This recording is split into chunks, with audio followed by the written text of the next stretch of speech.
Hello friends, welcome to the Bongdev channel. তো নিয়ে এসেছি আবার একটা নতুন ভিডিও। আর এই ভিডিওটা শুরু করার আগে যেটা বলবো সেটা হচ্ছে, এই ভিডিওটা ভালো লাগলে অবশ্যই লাইক করবেন, শেয়ার করবেন এবং আমাদের চ্যানেলটাকে অবশ্যই সাবস্ক্রাইব করে দেবেন। তো আজ বিকেলে নামছে আবার এসসি ইস্ট বেঙ্গল, এবং ইস্ট বেঙ্গল মুখোমুখি নর্থ ইস্ট ইউনাইটেড, যারা অলরেডি আইএসএল এর টেবিলে একটা ভালো জায়গায় আছে। 3 ম্যাচে কিন্তু 5 পয়েন্ট তাদের সংগ্রহে চলে এসছে। আর নর্থ ইস্ট ইউনাইটেড এখন পর্যন্ত এআইএসএল এ একটাও ম্যাচ হারেনি, এবং তাদের তরুণ কোচ জেরার্ড নাস কিন্তু যথেষ্ট ভালো একটা জায়গায় এখন পর্যন্ত রেখেছেন নর্থ ইস্ট ইউনাইটেডকে।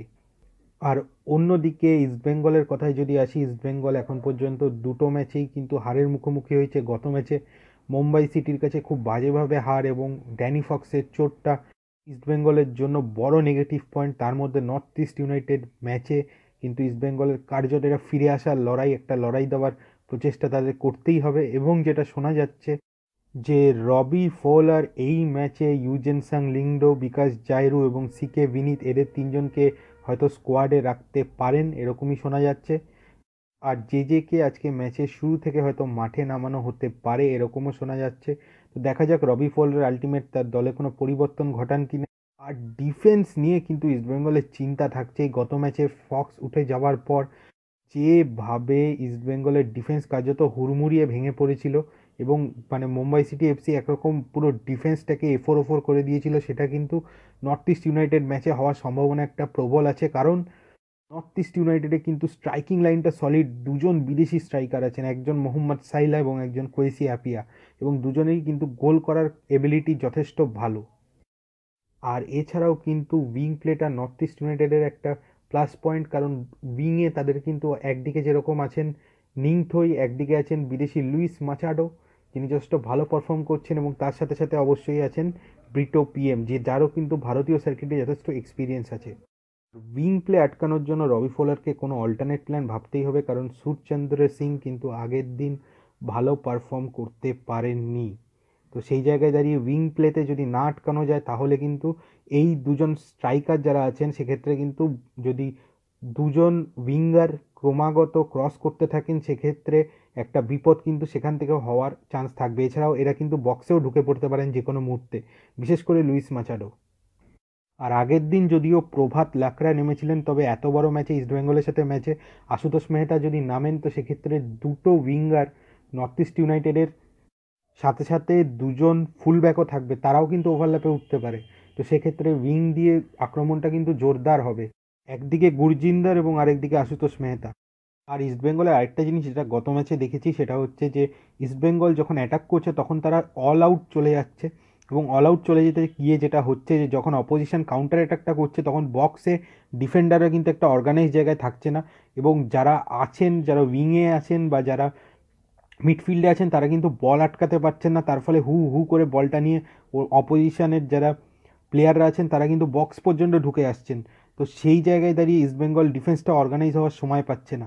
তো ইস্টবেঙ্গলকে কিন্তু এই জিনিসটাও মাথায় রাখতে হবে, কারণ এদের উইং প্লের কথা তো বললাম, তার সাথে সাথে আরেকটা এটা বলবো, এদের মিডফিল্ডে কিন্তু কয়েকজন খুব প্রতিশ্রুতিবান খেলোয়াড় আছেন। লালেং মাইয়া, এফ লালরেন পুইয়া, তো এরা কিন্তু ম্যাচের ডিফারেন্স গড়ে দিতে পারেন। আর ইস্টবেঙ্গলের স্ট্রাইকিং লাইনে বা মিডফিল্ডে যেটা হচ্ছে, এক তো মিডফিল্ড থেকে সাপ্লাইটা ঠিকঠাক হচ্ছে না। ম্যাটিস টেনম্যান চেষ্টা করছেন, কিন্তু অতটা সাপ্লাই তিনি করতে পারছেন না, কারণ তাকে ডিফেন্সেও কিন্তু সহায়তা করতে উঠতে হচ্ছে। আর অন্যদিকে নর্থ ইস্ট ইউনাইটেডে যদি আজকে আশুতোষ মেহতা এবং গুরজিন্দর কুমার নামেন, তাহলে উইংয়ে কিন্তু অ্যাটাক করা, উইং দিয়ে বা ফ্ল্যাঙ্কস দিয়ে অ্যাটাক করা কিন্তু খুব কঠিন হয়ে যাবে। আর দুজন ভালো মানের ডিফেন্ডারও রয়েছেন নর্থ ইস্ট ইউনাইটেডের, ডিলান ফক্স এবং বেঞ্জামিন ল্যাম্বর্ট, যারা কিন্তু যথেষ্ট ভালো পারফরমেন্স এখন পর্যন্ত তুলে ধরেছেন। আর তাছাড়াও তাদের সামনে চারজন ডিফেন্ডারের সামনে ডিফেন্সিভ স্ক্রিন হিসাবে কার্যত খেলছেন কিন্তু খাসা কামারা। তো খাসা কামারা যথেষ্ট ভালো পারফর্ম করেছেন অলরেডি। আইএসএলের 3টে ম্যাচের মধ্যে তিনি কিন্তু যথেষ্ট ভালো পারফর্ম করেছেন। তো এই ম্যাচে কিন্তু ইস্টবেঙ্গলের গোল পাওয়া মোটেও সহজ হবে না, এবং ইস্টবেঙ্গলের সামনে যেটা প্রবলেম হচ্ছে, এক তো খেলা তৈরি হচ্ছে না, দ্বিতীয়ত অফ দ্য বল যে রানিংটা সেটা কিন্তু হচ্ছে না। মানে প্লেয়াররা যখন বল পাচ্ছেন তখন দৌড়াচ্ছেন, তার আগে কিন্তু জায়গায় আসছেন না। তার ফলে কি হচ্ছে, অনেক বল বেরিয়ে যাচ্ছে কিন্তু প্লেয়ার সেই জায়গা মতো নেই।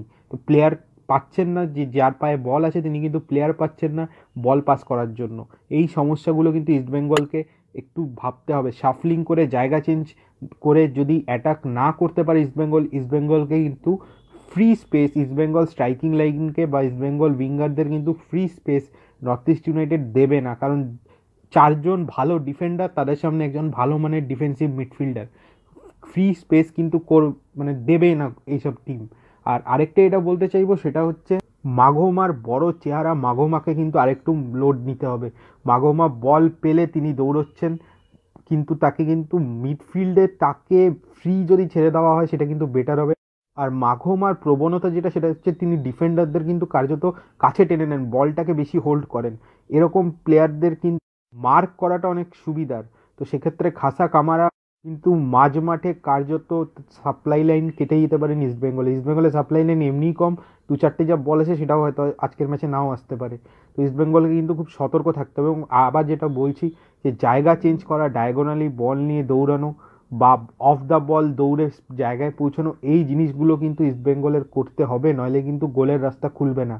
ইস্টবেঙ্গলের প্রত্যেকটা খেলোয়াড় কিন্তু কার্যত যেই জায়গায় দাঁড়িয়ে আছেন সেই জায়গায় দাঁড়িয়ে আছেন বলের অপেক্ষায়, বল আসলে তারপরে মুভ করছেন, ততক্ষণে কিন্তু অপোজিশন ডিফেন্ডাররা তাকে মার্ক করে ফেলছে, বা যার পায়ে বল আছে তিনি কিন্তু প্লেয়ার খুঁজে পাচ্ছেন না যাকে দেবেন, যিনি ফ্রিতে আছেন এরকম কোনো প্লেয়ার খুঁজে পাচ্ছেন না, কারণ অফ দ্য বল কোনো প্লেয়ার তার জায়গায় কিন্তু পৌঁছচ্ছেন না। তো এই প্রবলেমটা ইস্টবেঙ্গলের একটা মেজর সেটব্যাক কিন্তু হতে পারে।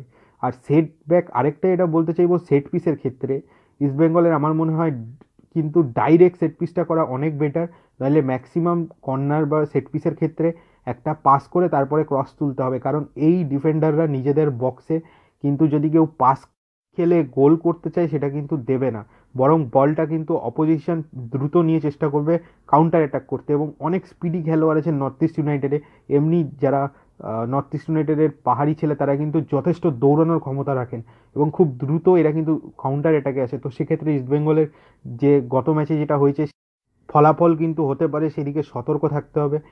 আর ম্যাটি স্টেনম্যানের ক্ষেত্রে যেটা বলবো, ম্যাটি স্টেনম্যান কিন্তু এখন পর্যন্ত যা খেলা তিনি দেখিয়েছেন তাকে ক্রিটিসাইজ করার কোনো জায়গা আমি অন্তত খুঁজে পাচ্ছি না।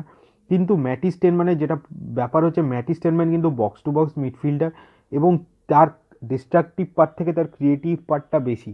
তো তার পাশে যদি একজন ভারী চেহারার একজন প্লেয়ার দাঁড় করিয়ে দেওয়া হয় যিনি কার্যত স্ন্যাচিং এবং ট্যাকলিংটা করবেন, তাহলে ম্যাটি স্টেনম্যান কিন্তু আরও নিশ্চিন্ত মনে খেলতে পারবেন।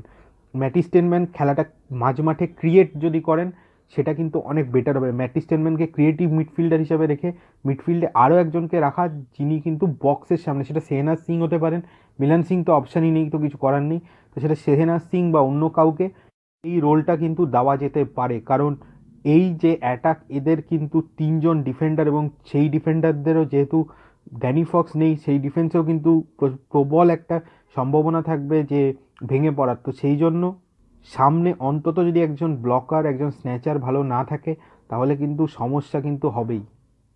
আর অন্যদিকে নর্থ ইস্ট ইউনাইটেডের ডিফেন্স যতটা গোছানো, তাদের কিন্তু চেষ্টা করবে ডিফেন্সটাকে ঠিক রেখে গোলটা তুলে নিতে। ইস্টবেঙ্গলকে কিন্তু একদিকে যেরকম ডিফেন্সটাকে স্ট্রং রাখতে হবে, অন্যদিকে কিন্তু গোল পাওয়ার চেষ্টা করতে হবে।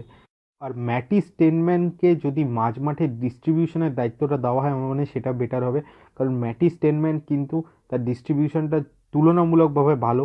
আর বাকি যে প্লেয়াররা আছেন মাঘোমা এবং পিলকিংটনকে আরও দায়িত্ব নিয়ে কিন্তু খেলতে হবে। বলওয়ান্ত বা যিনি সামনে নামুন, সামনে স্ট্রাইকার কিন্তু একা পড়ে যাবে, কারণ দুজন সলিড ডিফেন্সিভ খেলোয়াড় কিন্তু আছেন নর্থ ইস্ট ইউনাইটেডের ডিফেন্সে, এছাড়াও দুজন সাইড ব্যাক আছেন, সামনে একজন ডিফেন্সিভ মিডফিল্ডার আছেন। তো পুরোপুরি কিন্তু চক্রবহুর মধ্যে ফেসে যাবেন, একটাও সুযোগ কিন্তু ক্রিয়েট করতে পারবেন না যদি তিনি সাপোর্ট না পান। আরেকটা কথা হচ্ছে, ইস্টবেঙ্গলে বলওয়ান্ত কিন্তু গত দুটো ম্যাচে, যেই দুটো ম্যাচে তিনি খেলেছেন, সামনে বল হোল্ড করতে পারেননি সেইভাবে। তো জেজেকে যেটা করতে হবে, আর ডিফেন্সে স্পেস ক্রিয়েট করতে গেলে ডিফেন্ডারদের কিন্তু ডিস্ট্র্যাক্ট করতে হবে, একজন প্লেয়ারকে কিন্তু সবসময় একটু বল হোল্ডিং ক্যাপাসিটি যার থাকে তাকে কিন্তু সামনে রাখতে হবে, নইলে কিন্তু অ্যাটাকটা তৈরি হবে না, ডিফেন্সে ফ্রি স্পেস তৈরি হবে না, এবং অপোজিশন ডিফেন্স কিন্তু এই ডিফেন্স অন্তত কাউকে জায়গা দেবে না যে গোল করার। তো সেক্ষেত্রে একটা অসুবিধা কিন্তু হবে।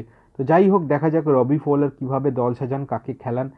আর ইস্টবেঙ্গলের কাছে এই ম্যাচটা কিন্তু বড় পরীক্ষা, কারণ ইস্টবেঙ্গল যদি নর্থ ইস্ট ইউনাইটেডের কাছেও পরাজিত হয়, তাহলে দলের মনোবল কিন্তু পরপর 3 ম্যাচ হেরে কার্যত তলানিতে ঠেকবে। তো অন্তত এই ম্যাচটায় আমার মনে হয় এসসি ইস্ট বেঙ্গল কোচ রবি ফোলার অন্তত চেষ্টা করবেন এই ম্যাচটায় যাতে একটা পয়েন্ট অন্তত পাওয়া যায়, দলের মনোবলটা কিছুটা বুস্ট আপ হয়।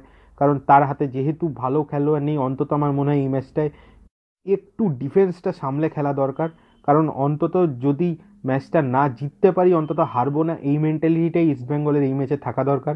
কারণ নর্থ ইস্ট ইউনাইটেড কিন্তু যথেষ্ট ফর্মে থাকা দল এবং যথেষ্ট অলরেডি 3টে ম্যাচে তাদের দলটা বেশ কিন্তু গুছিয়ে ফেলেছে। North East United coach Gerard Nus কিন্তু দলটাকে একটা প্রথম টিমটাকে বেশ গুছিয়ে ফেলেছে। তো সেই জায়গায় দাঁড়িয়ে ইস্টবেঙ্গলের মতো একটা টিম যারা গত দুটো ম্যাচ হেরেছে এবং গত ম্যাচে ডিফেন্সটা পুরো এলোমেলো, তো অন্তত ডিফেন্সটাকে অর্গানাইজ হওয়ার জন্য 2-1টা ম্যাচ কিন্তু লাগবে।